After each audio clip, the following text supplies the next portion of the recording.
En 2023, les bombes planantes russes frappant les villes ukrainiennes paraissaient impossibles à arrêter. Ces armes guidées par satellite frappaient à des dizaines de kilomètres, gardant les avions russes hors de portée des défenses aériennes ukrainiennes. Pendant des mois, ces armes ont semé le chaos sur le front, forçant l'Ukraine à chercher des contre-mesures. La Russie utilise de plus en plus ces systèmes pour submerger les défenses ukrainiennes, misant sur la quantité pour maintenir la pression sur une armée plus réduite. Cependant, ces armes et leurs systèmes associés américains, le Joint Direct Attack Munition, ou kit de guidage de précision, Joint Direct Attack Munition n'ont jamais vraiment atteint le sommet de la technologie moderne. Même ainsi, l'Amérique ne se contentait pas d'observer cette démonstration technologique de bombes classiques rendues intelligentes, elle prenait des notes. Et le prochain système de défense créé par les États-Unis qui se profile à l'horizon pourrait bouleverser toute la structure de la guerre moderne à longue portée. Voici la bombe Stormbreaker. C'est une arme tellement avancée qu'elle ne se contente pas de frapper des cibles, elle les traque. Grâce à l'intelligence artificielle, le suivi de cibles en temps réel et l'opérationnalité, dans des conditions où les armes classiques échouent encore. La Stormbreaker marque une avancée dans les frappes de précision, inquiétant tous les ennemis des États-Unis. Ce n'est pas juste une autre bombe intelligente, mais une arme polyvalente qui corrige les limites des armes actuelles et apporte de nouvelles capacités. Cela paraissait de la science-fiction il y a quelques années. Alors, voyons ce qui rend le missile Stormbreaker si terrifiant et comment il peut devenir le summum de la guerre à distance. Pour envisager l'avenir, il faut analyser ce qui rend les systèmes actuels efficaces et comment ils ont influencé la guerre en Ukraine. Les bombes planantes sont apparues soudainement au-dessus de l'Ukraine, en raison de leur praticité. En effet, lorsque la Russie s'est rendue compte que les systèmes coûteux ne donnaient pas des résultats à la hauteur de leur prix, elle s'est tournée vers ses racines soviétiques pour intégrer d'anciennes technologies de manière innovante. Les forces russes ont ainsi utilisé le module unifié de planage et de correction, pour transformer d'anciennes bombes à gravité en armes guidées par satellite. La bombe est basée sur la bombe aérienne de fabrication 500 transportant 440 livres d'explosifs, soit 500 kA comme indiqué par son nom. La Russie a aussi utilisé des variantes comme la bombe aérienne de fabrication 250 à profil élancé pour alléger la bombe. Tentative d'atteindre la portée de la bombe aérienne de fabrication, 3000 pouvant raser des quartiers et des sites militaires entiers. Le module unifié de planage et de correction ajoute seulement un système aérodynamique pour que la bombe plane, au lieu de suivre une trajectoire parabolique classique. Un système de guidage inertiel intégré effectue de légères corrections de trajectoire. Dans tous les cas, la bombe reste dépourvue d'autopropulsion, ce qui la rend moins détectable par les systèmes d'interception modernes à détection thermique. De l'autre côté du conflit, il y a les kits de guidage Joint Direct Attack Munition, qui se fixent sur des bombes non guidées pour les transformer en armes de précision. Le kit apporte des ailes aérodynamiques, une section arrière avec surface de contrôle et un guidage système de positionnement global, offrant à la bombe une grande précision. Ces améliorations signifient qu'une bombe à gravité traditionnelle, autrefois limitée à un largage en chute libre depuis des bombardiers, peut désormais être lancée depuis des avions de chasse et d'autres aéronefs, ce qui augmente considérablement sa flexibilité tactique et sa durée de vie utile. Les bombes avec Joint Direct Attack Munition sont nommées Guided Bomb Unit, comme la Guided Bomb Unit 31, qui associe un kit Joint Direct Attack Munition à une bombe Bomb Live Unit 109, ou Mark 84 de 2000 livres. Ces bombes, conçues pour atteindre leurs cibles à longue distance, ne peuvent pas voler en stationnaire. Leurs surfaces de contrôle servent à ajuster la trajectoire, mais leur but principal est d'assurer une frappe précise, pas de manœuvrer ou d'attendre au-dessus du champ de bataille. Ces armes se sont révélées terriblement efficaces contre des cibles statiques. Les bombes équipées de l'man-en-bas de la module unifié de planage et de correction peuvent atteindre des cibles situées jusqu'à 100 km de distance. Ces armes ont été très efficaces contre des cibles statiques. Les bombes, modules unifiés de planage et de correction, frappent des cibles à 100 km, permettant des attaques aériennes en sécurité. L'Ukraine a utilisé ses Joint Direct Attack Munitions, Extended Range et Guided Bomb Unit, 39 américains et australiens, offrant des portées et une efficacité comparable. Cela a créé une situation peu enviable, où le camp disposant du plus grand nombre d'armes ou de systèmes de défense les plus performants l'emporte. Actuellement, cela penche légèrement en faveur de la Russie, car les usines de l'époque soviétique ne semblent pas près de s'épuiser de manière significative, et l'Ukraine dépend entièrement de l'OTAN pour ses approvisionnements. Ce retard contraste avec ses capacités de production de drones, principal moyen de compenser son infériorité numérique.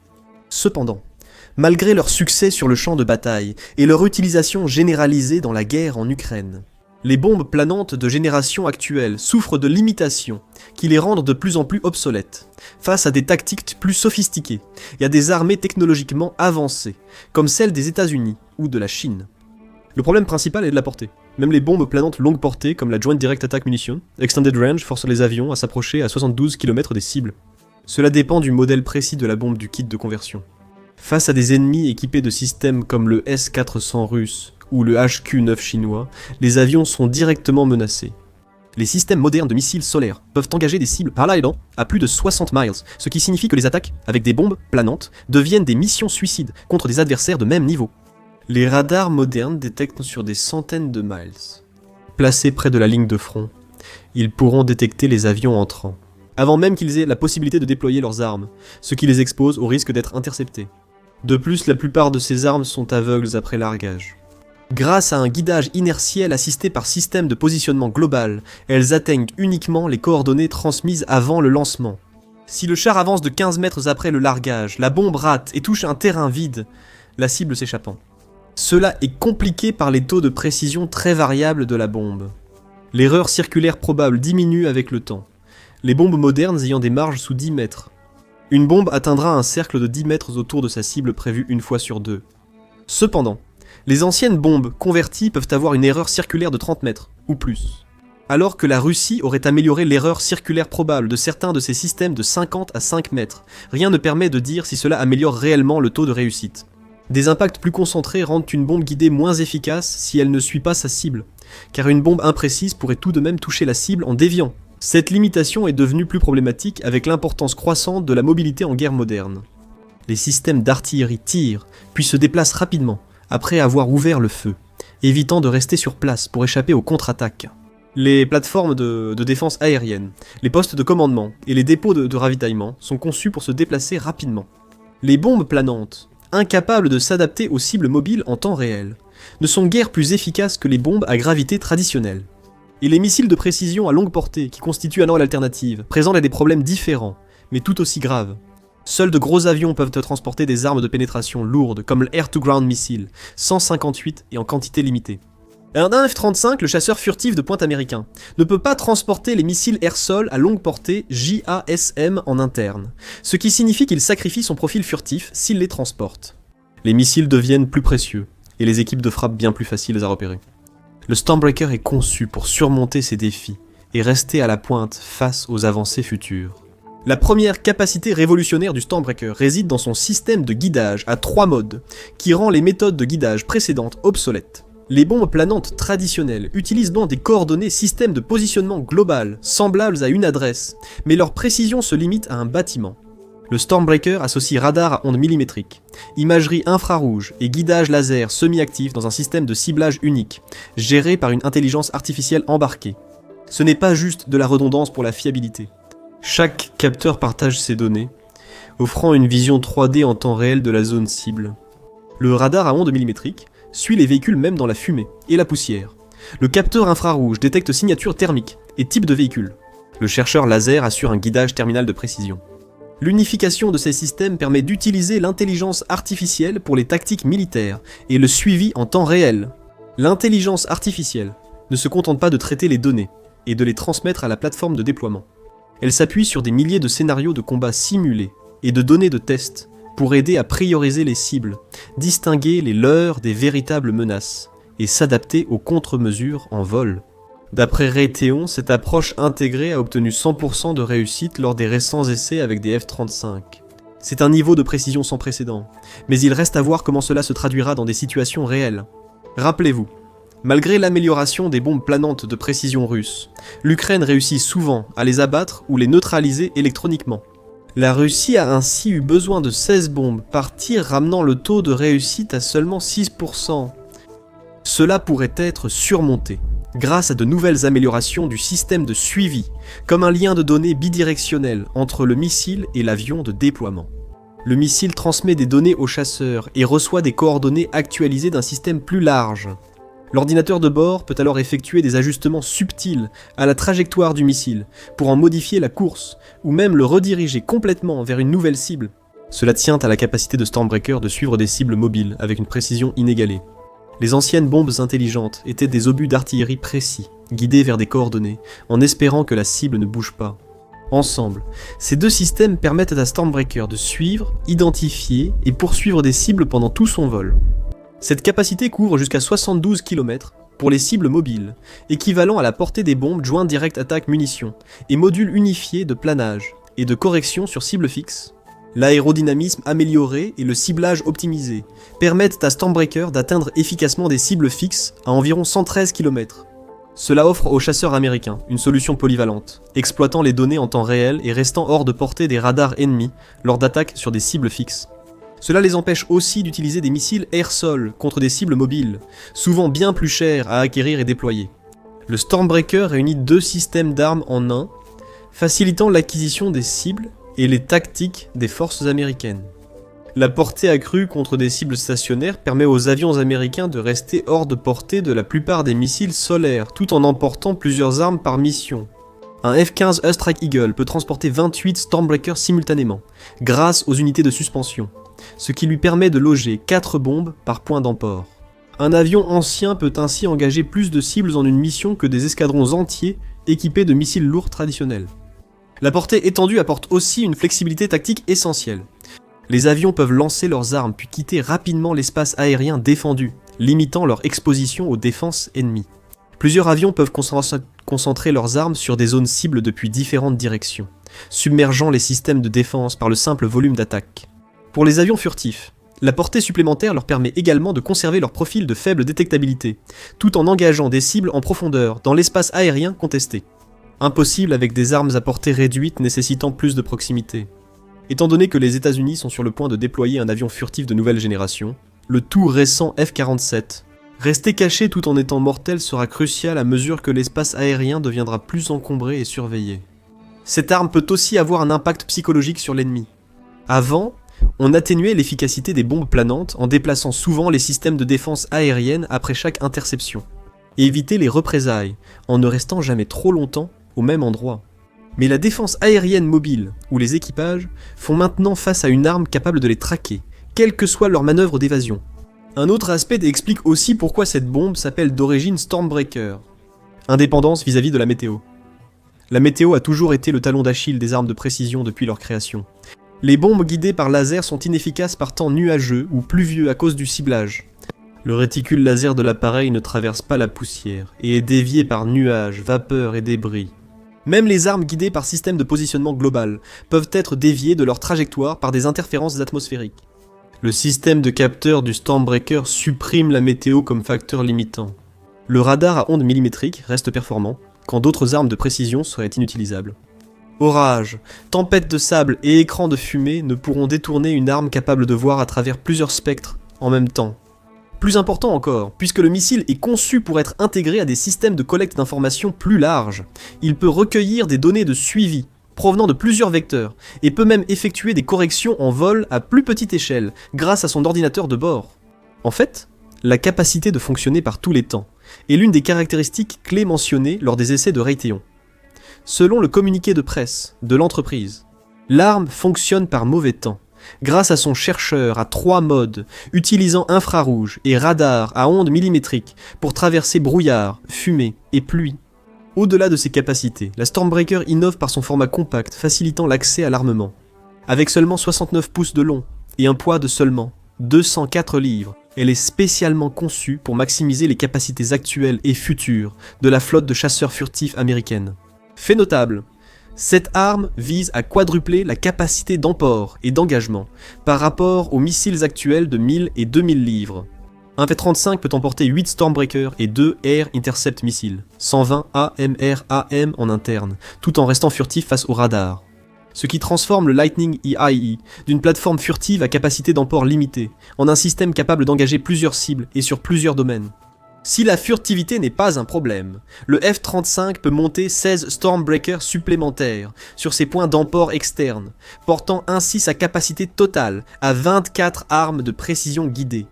Cette capacité à transporter de lourdes charges concerne aussi les premiers jets.